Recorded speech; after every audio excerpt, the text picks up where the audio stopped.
पौराणिक कथाओं के अनुसार एक बार भगवान शंकर और माता पार्वती नर्मदा नदी के तट पर बैठे हुए थे। बैठे बैठे वो उबने लगे तो माता पार्वती ने महादेव जी से चौसर खेलने के लिए कहा। महादेव माता पार्वती की बात सुनकर चौसर यानी चौपड़ खेलने के लिए तैयार हो गए। अब उनके सामने एक परेशानी थी कि उनके खेल में हार जीत का फैसला करने वाला कोई तीसरा शख्स नहीं था। इसका हल निकालने के लिए शंकर महादेव ने आसपास से घास के कुछ तिनके इकट्ठे किए और उससे एक पुतला बना दिया।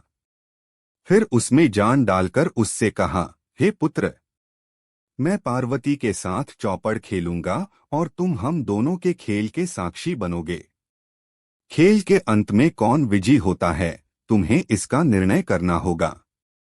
उस पुतले से इतना कहने के बाद महादेव और माता पार्वती ने चौपड़ का खेल खेलना शुरू कर दिया।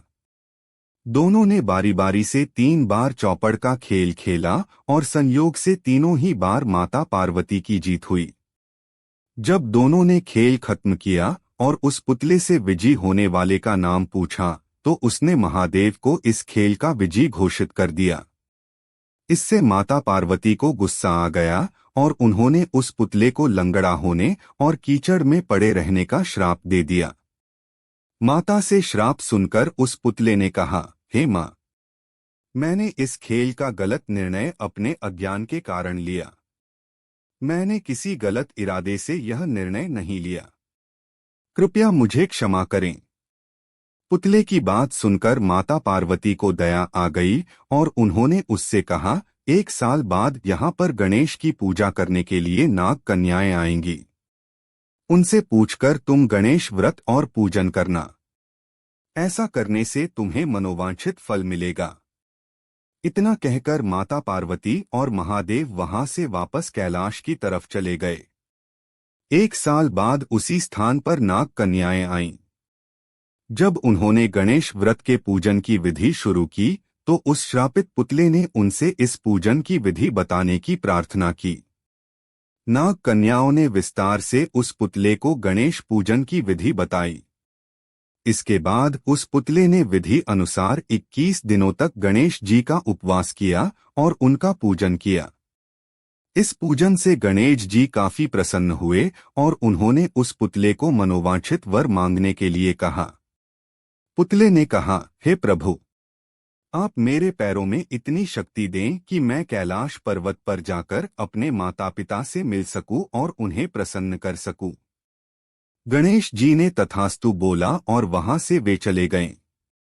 इसके बाद पुतला रूपी वह बालक चलते हुए कैलाश पर्वत तक पहुंचा और वहां पर वह भगवान शिव से मिला। महादेव से उसने सारी बात बताई। बालक की बात सुनकर महादेव ने भी 21 दिनों तक गणेश व्रत करने की इच्छा जाहिर की। दरअसल चौपड़ के खेल वाले दिन माता पार्वती महादेव से भी नाराज होकर कैलाश छोड़कर वहां से चली गई थीं। माता पार्वती को मनाने के लिए महादेव ने भी 21 दिनों तक गणेश व्रत किया।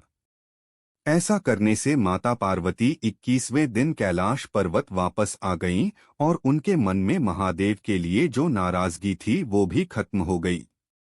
माता पार्वती के वापस आने पर महादेव ने सारी बात उन्हें बताई।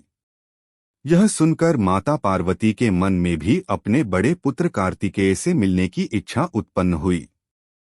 उन्होंने 21 दिनों तक गणेश व्रत करने का निर्णय लिया। उस पुतले रूपी बालक द्वारा बताई गई विधि के अनुसार माता पार्वती ने 21 दिनों तक गणेश जी का उपवास किया और विधि से पूजा अर्चना भी की। व्रत के 21वें दिन ही कार्तिकेय खुद ही अपनी माता पार्वती से मिलने के लिए कैलाश पर आ गए। आगे चलकर इस कथा और व्रत के बारे में कार्तिकेय ने विश्वामित्र जी को भी बताया। विश्वामित्र जी ने भी 21 दिनों तक यह व्रत रखकर गणेश जी की पूजा की। भगवान गणेश ने प्रसन्न होकर उन्हें ब्रह्मऋषि होने का वरदान दे दिया।